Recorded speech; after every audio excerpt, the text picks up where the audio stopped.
recognizing that everything that we do is a joke within the United States in terms of where our money goes, taxes go, quality of life, safety, education, all of it has been is a joke in terms of quality. And so when people talk about, oh, I don't want to move there, their taxes are super high, darling.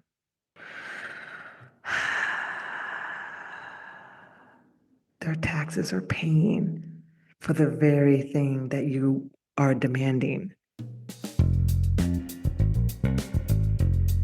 Welcome to Black Girl from Eugene. I'm your host, Aisha Elliott, where each week I give personal advice to help navigate thoughtful vulnerability, prompts for necessary introspection that surely will help align your intention to your impact. Welcome. Hey, this is Aisha for yet another week of my musings and advice, and I hope that it hits you well. To all the Patreons that support me, thank you so much for your financial support. It really, truly does make a difference in the production of the podcast and my ability to get here every week. Thank you so much. Today, I'm just going to talk to you about my unpopular opinion of moving abroad. So I know that there is a lot of people who are moving, who are trying to researching, thinking of getting out of the United States, which, I don't really think is a new thing, but I think with every horrible administration we have, it ticks up. And I think this has been a breaking point where it feels for those folks who can figure out a way to get out, are getting out, right? Or at least making plans to get out. And I just want to bring a little reality. I don't know. This, again, is my opinion based on my own experiences and my observations. So if your experience and opinion is different, good for you. Good job. Okay, so basically, I just want to give, as per usual, some perspective on how difficult it really is. And I don't want people to immediately go, "Oh, you're so privileged. Everyone who gets to move away is like, oh, now you want to be sad because you're somewhere beautiful and relaxing." And I just it feels so daft in a way. I mean, I don't even know how to describe it. The level of ignorance that has, and really more than, I mean, it is ignorant. It's just, you're uninformed, but not you, but you know what I'm saying. It's an uninformed opinion. And also, it's also just like feeds into this weird fantasy that on the other side, the grass is always greener. And don't get me wrong again, like this idea of bailing for safety. Sometimes checking if the grass is green ain't an option. You just going somewhere else. And that's that. I mean, that's real, right? It's like you just hoping grass is greener because it's gotta be better than where you're at. That's real. And so there are some ideas around moving abroad that I don't think speak to the realities of what it means to choose a space, away from what you know, perhaps even a language that you normally speak. Maybe it's a different dialect, maybe it's even a deeper accent. Like, I don't know. I mean, I think sometimes people go, oh, yeah, I've moved across the country sight unseen and it was crazy and it was hard. And it is, it's really super hard. And at the same time, if you think of yourself going away from what you know to be normal as a general concept of culture, is such a huge lift in adjustment that it's not for the weak of heart, right? I think the fantasy of moving abroad blinds people of what it really means to understand how to go to the grocery store again, right? How do you get there? What kind of bags do you use? What's the customs? Where do I pay my bill? How do I, get a new driver's license? Are there tests? What language? What age? All these like super things that we take for granted, oh, going to school, like, oh, you have kids that are going to go to school. What's that look like? What do you have to pay for? How often do you get to go? Do you get to show up to the school? Do the teachers speak your language, or is there anyone to assist you? No, there's not. Okay. I'm going to try to come in here with a computer and do, right? Like there's just, those are the basic logistics that people are like, oh, you'll work it out. And you do work it out. It's the idea that it's an easy thing and that it goes away in a couple months. Most people who have ever moved away for the first time out of the country to whatever country, English speaking or not, it takes 6 months to see if you can hack it, right? After 6 months, meaning that you can actually adjust to all the things that you are missing, the things that you don't understand, the things that are misplaced, the things that are no longer relevant, things that are relevant that you never even heard of before. To be able to adjust to that takes 6 months. And as you guys have heard me talk about, and this is like, more or less, of course, but as you guys have heard me talk about, to let go or just rearrange your previous self to a new person is wild. And you are a new person. You're a new person every day. You learned what you learned yesterday. You felt what you felt yesterday, and today you're processing or not processing, or so you're a different person. So no matter what you want to do or try to do, when you go somewhere else, you are showing up as a different version of yourself, right? How comfortable are you with being brand new? And how long does it take for you to feel like you can really be yourself? I don't think a lot of people talk about the grief when you move into a different scenario of language and culture and practices and norms, histories. There's a grief of just being like, oh wow, no, I'm really trying to show up. And this new version of myself, like I thought I was funny. I can't be funny in this language. Like, oh my God, I have to start again. No, I'm really outgoing, but in this space, I feel like, is it appropriate? Like, are we allowed to? Like, I don't even know, right? And when I say is it appropriate, it's not about like not changing who you are. It's about showing up appropriately for where you are at, right? You want to be respectful, and all these things go through your mind. And this is something that I think on the day to day living abroad, people take for granted just how hard that is. Set aside the privilege that you're allowed, that you're able to move. Set aside the fantasy of I could live my day to day. I love it when people are like, "Oh, I want to live in the tropics." I'm like, "Have you ever been in the tropics where you like live there, not visit there, not even stay for like a month and someone gave you a place to be, but like you lived there and you dealt with everyday life in the tropics, right? And maybe you did. And good on you. Good on you, right? And then like I'm always kind of watching people and the discussions about opinions about living in one place or the other place. And we're so up on our high horses, Americans, just judging the value of this place or that place based on what, right? And 9.5 times out of 10, the people who are having these opinions, they haven't lived 6 months in another place, starting on their own, starting from scratch. They haven't done that. Their opinions are their opinions, but their experience doesn't match. So if you're thinking about moving abroad and you're like, oh God, the money, the taxes, yeah, all that, all that, all that, all that. And then I want to bring it back to you, right? Because once you do figure out the taxes, and once you do figure out the income, and once you do figure out your passport and your visa and all, and you figure out the kids' schools and you do all that, then there you are. There's more to life. There's more to life.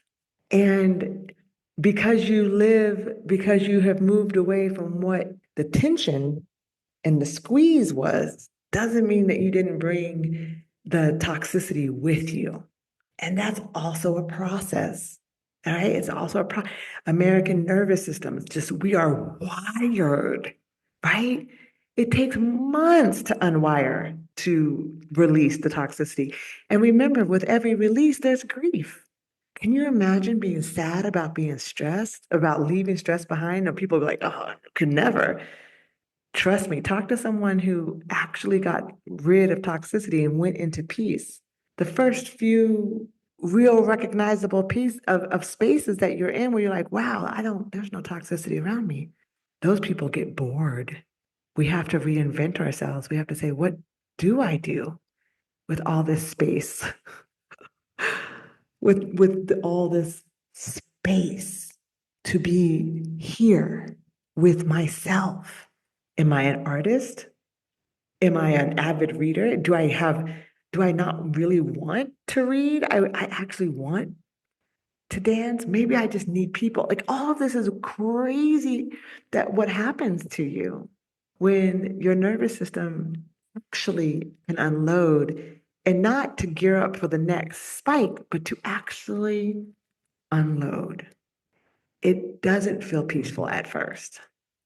You have to believe that there's a possibility for change in order for you to make it to the other side. That's why it's 6 months, 8 months for people to adjust to showing up differently in the world and that they can do it. A lot of people spring back and say, oh, it was so uncomfortable. I can't, I loved it there. I loved it. But, the food was like this, or I was like this, or, so it's hard. The commitment to that distance is hard.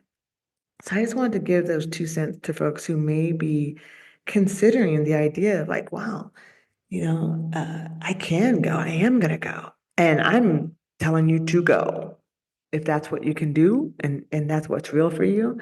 And also don't hype yourself up on a Cinderella fantasy, right? It's not for the weak. It's not for the weak. It's not for fragile people. It's not. And I was talking to someone the other day, talking about like places to move in the world. Again, giving the American judgment, recognizing that everything that we do is a joke within the United States in terms of where our money goes, taxes go, quality of life, safety, education, all of it is a joke in terms of quality. And so when people talk about, oh, I don't want to move there, their taxes are super high. Darling,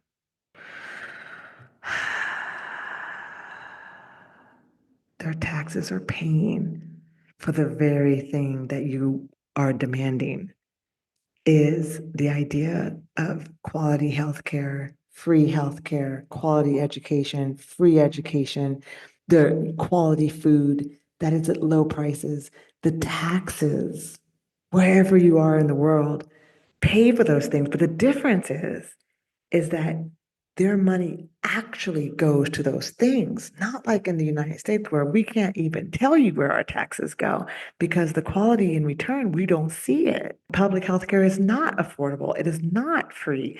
It is not, qualitative. It's not good quality. Our education system at the public level is not comprehensive. It's not inclusive. It's not ahead of the curve. It's not college ready, right? All these extra things that you have to do in order to get to this particular place so that you can go to this particular class. It's not equitable. And we talk about our taxes, and our taxes go to the war that we don't even know is happening. Half the places that our money is actually funding, we don't even know where it's at. So I think it's interesting that we look at moving abroad and we put our American context to where we want to be. And then as soon as it becomes less of a fantasy, we start to have an American expectation where we've actually never received that dream. We've never received that expectation we're putting onto a different country. We have never received what they experience. Never, right? There's never been universal health care. There's never been a spot where our public education system was equitable and advanced for everyone. That never has happened. So there is a perspective of American warped idea that somehow, even though we want to get away from it, our standard is it. Huh? I don't, the standard is that's not how it really works. And then when I have these conversations with people, I'm like, you guys, not I'm gonna say you guys, the people I'm talking to, you're talking about, oh, I want to live where someone's cheaper. I want to live where this and this and this. And, I don't want to spend as much money as I'm spending and blah, blah. I understand that if you're moving on like retirement, that makes sense, right? You got to make your dollar stretch. It makes sense if you are moving on a limited budget because, again, you got to make your dollar stretch. And also, if you're anti-colonialist, you don't want, you got to watch yourself with that, right? If you've got American influence and American dollars, even if our dollar is falling, really, which is with the respect of our country, you have to recognize when you are using your money elsewhere, it has more power generally because we spend money here. We're capitalists. And you go to countries that are not necessarily capitalist driven, solely capitalist driven, right? We are exercising a space of colonialism. Like we are literally squishing the natives with our dollar power, right? With our presence, demanding that we have a very close to American lifestyle rather than going and saying, what is the lifestyle here? No, we want because we make good money. This is our opportunity to get ahead. This is our opportunity to look like we would never look like we in the United States, right? If we do it there, we can actually have the American dream in Uruguay. Like that doesn't make sense. It doesn't make sense when it comes to balanced logic and morality. So it's just a lot to think about as we are fleeing from the explosion of white supremacy, like as we're fleeing the deconstruction of everything that we've known to be true is actually being exposed as a lie. And I think all of us, or most of us, of the oppressed groups are feeling not vindicated because that wasn't the point, but we are feeling it in a way that now, as time has gone on and the warnings were not heeded, now we are in a backlash of heat that those of us who were already oppressed do not deserve, right? But now it's like a reckoning. It's like a reckoning for the privileged to see themselves in a true light of what the underbelly has always been. And so if we can leave because we're like, there's got to be something better, I love that for us. And also, we need to watch when we're saying better and how we are making that better for us and not again collectively. We're going somewhere else doing the same thing, and that same thing didn't work for us. It shouldn't work there either. It's the same framework, which means we're going into someone else's land and saying we need to make this comfortable for us. It's not okay. This is, again, my opinion, my experience, the way that I view my own moving abroad, the way I view my own experiences, the way I view how to consciously share space. You know, people arguing with me about choices to where to move to and why and racism and this, and I'm thinking, oh, Lord have mercy. Like I just can't right now. Like I just can't with the level of self-righteousness and blind ignorance blended together in this pompous arrogance that we as Americans blend into our personalities. Like, how do we do that? How do we do that and then not recognize? It's crazy to me. I'm not saying that I'm not victim to an American ideal that I have to be wildly conscious of so that it doesn't drag me. Luckily, God, thank God I'm a Black woman because that has grounded me all my life, kept me with my 2 feet on the ground. So wherever I go, I try to make sure that I'm not running from something that I'm trying to replicate somewhere else. I don't know. Just my 2 cents, just my thoughts. I could do a whole 1,000 podcasts talking about how our American ideals about other countries' histories and our other countries' colonial passes while we are living in the United States is hilarious. And because, it's when we look at the history of things throughout the country, there's some countries, and even the country that I live, oh my God, history is horrific. But we can just come to present day, right? Can we just come to present day and say what's going on in the last 100 years? What's been going on in the last 200 years? I don't know of a country, to be honest, that is one that 60, 70% of people who would raise their hand to move there have been stellar in terms of colonialism, oppression, exclusion, right? And I would love to hear how we measure that in terms of our conscious understanding of where we are in that picture as Americans, right? How we doing out here in terms of all those things in 2025? Have we learned? Are we progressing? Have we decided that, yeah, no, maybe guns are not as important as people? Or, yeah, no, maybe that racism is bad. Can we at least collectively say that? Can we collectively say that, LGBTQIA people have the right to exist? I mean, can we do that in 2025? We're having a hard time.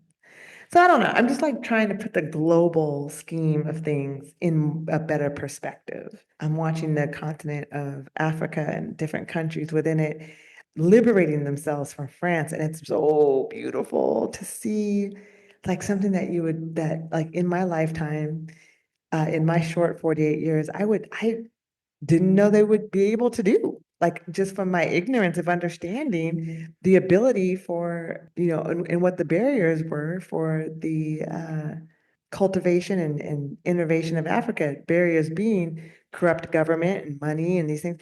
But it was time that people started recognizing each other and the strength within, but more so recognizing the oppression from outside so that you can become self-evident. And that is a cycle as well, right? That's a cycle as well. So it's beautiful to see different countries within the continent rise up again with all authority and say, oppressor, we don't need you here. We never did. And we're gonna move on, we're gonna keep on keeping on. And it's growing, it's beautiful, it's fantastic.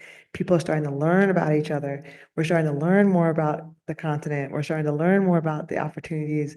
Europe is not so shiny, but Europe has the money. So like the folks who are in Latin America, come get your shit. Why be afraid? Go and claim your riches, right? Go where the wealth is. And then, we've got South and Central America doing beautiful, claiming indigenous language again, right? Rejecting the idea that colonial mindsets are beneficial, recognizing the diaspora of music and dance and how we have joined together. It's beautiful. We're growing. Growing looks messy. And if we can recognize our history, but more importantly, recognize our future, like what we're doing now is building where we're going. Go to what makes you feel alive enough to join the movement, right? And if the movement is fighting, because that's what you can do for what you know, then fight on. If that's not where you're at and that's not what you can do what's real for you, right? But as we're looking at other people's adventures and we're looking at other people's opportunities and we're looking at other people's mistakes, we're looking at other people's journeys, how about we allow it to unfold in the energy that a new cycle is beginning and an expectation of humanity is on the forefront? Can we move forward in that energy? All right, that's what I'm going to leave y'all with today. I hope that gave you some food for thought. Maybe it pissed some people off. I almost care. But if you're enjoying the podcast or if I pissed you off, hey, leave a comment. Give me a 5 stars. It allows the podcast for other people to see it, hear it, have some feelings about it. And then I'll see you again next week. We can do it all over again. All right. This is Aisha Elliott, and this has been Black Girl from Eugene. You know I love you. Peace. Thank you for listening to Black Girl from Eugene. Please subscribe, rate our show, and give a comment. Anything that you have to say and to contribute is welcomed and just helps the podcast grow. We really hope to see you each week. And until then, stay strong, stay connected, and we love you.